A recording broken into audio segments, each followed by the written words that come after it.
Hello दोस्तों, आप सभी का इस चैनल पर स्वागत है। जैसा कि हम लोग जानते हैं कि 31 अक्टूबर को राष्ट्रीय एकता दिवस मनाया जाता है। तो यह राष्ट्रीय एकता दिवस क्यों मनाया जाता है और किस तरह से सेलिब्रेट किया जाता है, इसके बारे में आज हम जानेंगे।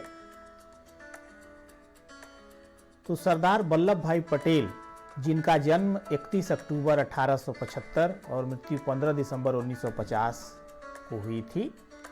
लौह पुरुष सरदार वल्लभ भाई पटेल जी की स्मृति में उनके जन्मदिन 31 अक्टूबर को राष्ट्रीय एकता दिवस के रूप में वर्ष 2014 से प्रतिवर्ष मनाया जाता है। तो सरदार पटेल जी का जन्म 31 अक्टूबर 1875 को नडियाड, गुजरात में हुआ था। इनके पिताजी का नाम श्री जावेर भाई पटेल और माताजी का नाम श्रीमती लाडवा देवी था। वे अपने पिता की चौथी संतान थे। सोमा भाई, नरसी भाई और विठल भाई इनके अग्रज थे। उनकी शिक्षा मुख्यतः स्वाध्याय यानी सेल्फ स्टडी से हुई थी। लंदन जाकर उन्होंने बैरिस्टर की पढ़ाई की और वापस आकर अहमदाबाद में वकालत करने लगे। महात्मा गांधी जी के विचारों से ये इतने प्रेरित हुए कि उन्होंने भारत के स्वतंत्रता आंदोलन में हिस्सा लिया। पहला जो है स्वतंत्रता आंदोलन का संघर्ष इनका खेड़ा संघर्ष था, जिसमें सरदार पटेल जी को सबसे पहला और सबसे बड़ा योगदान 1918 में खेड़ा संघर्ष में हुआ। गुजरात का खेड़ा खंड डिवीजन उन दिनों भयंकर सूखे की चपेट में था। किसानों ने अंग्रेज सरकार से भारी कर में छूट की मांग की। जब यह स्वीकार नहीं किया गया तो सरदार पटेल, गांधी जी और अन्य लोगों ने किसानों का नेतृत्व किया और उन्हें कर न देने के लिए प्रेरित किया। अंत में सरकार झुकी और उस वर्ष करों में राहत दी गई।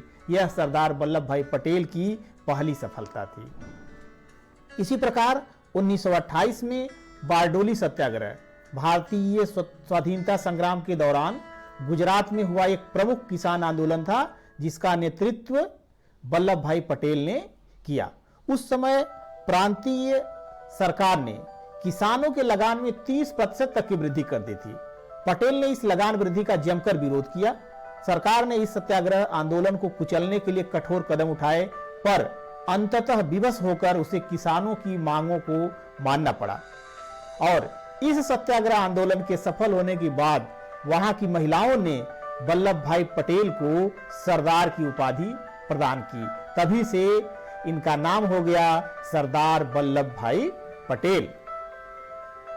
जब हमारा देश 15 अगस्त 1947 को आजाद हुआ तो देश के प्रथम प्रधानमंत्री पंडित जवाहरलाल नेहरू और उप प्रधानमंत्री और गृह मंत्री सरदार वल्लभ भाई पटेल चुने गए। उस दौरान भारत में छोटे छोटे कई रियासतें थी। तो सरदार वल्लभ भाई पटेल का यह नारा था कि धर्म जाति के अंतर को तोड़ो, हाथ मिलाओ, भारत को जोड़ो। तो 1947 में जब भारत आजाद हुआ तब यहाँ 562 रियासतें थीं। इनमें से अधिकांश रियासतों ने ब्रिटिश सरकार से लोक सेवा प्रदान करने एवं कर यानी टैक्स वसूलने का ठेका ले लिया था। कुल 565 में से केवल 21 रियासत ऐसी थी जो कि सरकार की थी, और मैसूर, हैदराबाद और कश्मीर नाम की ये सिर्फ 3 रियासतें ही क्षेत्रफल में बड़ी थी और ये बाहर थी। पटेल जी एक भारतीय राजनीतिज्ञ थे। उन्होंने भारत के पहले उप प्रधानमंत्री के रूप में कार्य किया, जो भारतीय राष्ट्रीय कांग्रेस के एक वरिष्ठ नेता और भारतीय गणराज्य के संस्थापक पिता थे, जिन्होंने स्वतंत्रता के लिए देश के संघर्ष में अपनी अग्रणी भूमिका निभाई और एकीकृत स्वतंत्र राष्ट्र में अपने एकीकरण का मार्गदर्शन किया। उन्होंने भारत के राजनीतिक एकीकरण और 1947 के भारत पाकिस्तान युद्ध के दौरान गृह मंत्री के रूप में कार्य किया। तो उस दौरान जो है ये जैसे हैदराबाद रियासत, भोपाल रियासत, त्रावणकोर रियासत, जोधपुर रियासत, जूनागढ़ रियासत, ये रियासतें जो हैं अलग अलग थी। निसंदेह सरदार पटेल द्वारा यह 562 रियासतों का एकीकरण विश्व इतिहास का एक आश्चर्य था। भारत की यह एक रक्तहीन क्रांति थी। 5 जुलाई 1947 को एक रियासत विभाग की स्थापना की गई थी। और 15 अगस्त 1947 तक जो है सिर्फ जम्मू कश्मीर, जूनागढ़ और हैदराबाद, ये तीनों ही जो है रियासतें रह गई थी भारत सरकार के बाहर। 9 नवंबर 1947 को जूनागढ़ को मिला लिया गया। अब बच गया था जम्मू कश्मीर और हैदराबाद।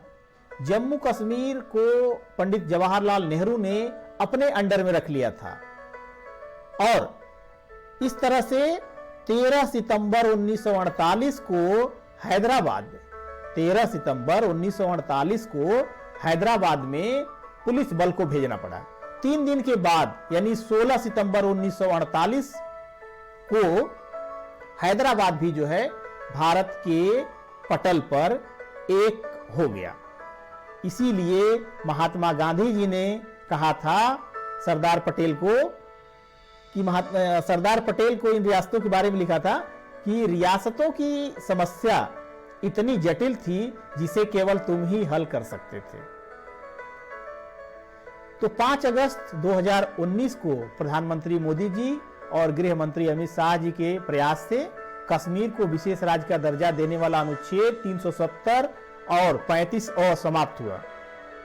कश्मीर भारत का अभिन्न अंग बन गया और सरदार पटेल का भारत को अखंड बनाने का सपना साकार हुआ।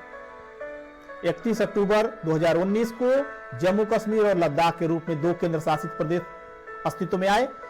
अब जम्मू कश्मीर केंद्र के अधीन रहेगा और भारत के सभी कानून वहां पर लागू होंगे। पटेल जी को कृतज्ञ राष्ट्र की यह सच्ची श्रद्धांजलि है। भारत के एकीकरण में उनके महान योगदान के लिए उन्हें भारत का लौह पुरुष के रूप में जाना जाता है। 15 दिसंबर सन 1950 में उनका देहांत हो गया। 2014 के बाद से 31 अक्टूबर को राष्ट्रीय एकता दिवस के बारे में जागरूकता बढ़ाने और उस महान व्यक्ति को याद करने के लिए राष्ट्रव्यापी मैराथन यानी रन फॉर यूनिटी का आयोजन किया जाता है।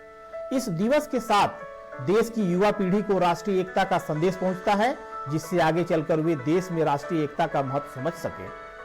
इस मौके पर देश के विभिन्न स्थानों में कई कार्यक्रमों का आयोजन भी होता है। जैसे दिल्ली के पटेल चौक, पार्लियामेंट स्ट्रीट पर सरदार पटेल की प्रतिमा पर माला चढ़ाई जाती है। इसके अलावा सरकार द्वारा शपथ ग्रहण समारोह, मार्च पास्ट इत्यादि भी किए जाते हैं। इसी परिप्रेक्ष्य में स्टैचू ऑफ यूनिटी ये जो है सरदार पटेल जी की प्रतिमा जो लगाई गई है, जिसकी ऊंचाई 240 मीटर, 58 मीटर का आधार है। मूर्ति की ऊंचाई 182 मीटर है, जो स्टैचू ऑफ लिबर्टी से लगभग 2 गुनी ऊंची है।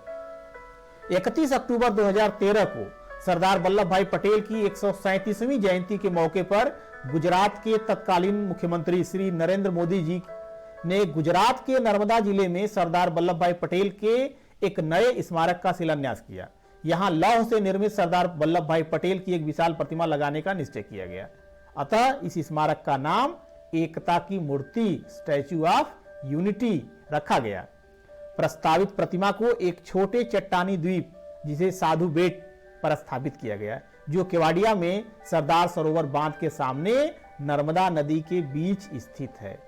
2018 में तैयार इस प्रतिमा को प्रधानमंत्री श्री मोदी जी ने 31 अक्टूबर 2018 को राष्ट्र को समर्पित किया। यह प्रतिमा 5 वर्षों में लगभग 3000 करोड़ रुपए की लागत से तैयार हुई है। तो यह सरदार वल्लभ भाई पटेल को देश की श्रद्धांजलि है। अगर ये वीडियो आपको पसंद आई हो तो आप इसे लाइक करें और कमेंट करके कमेंट बॉक्स में बताएं कि यह वीडियो आपको कैसी लगी।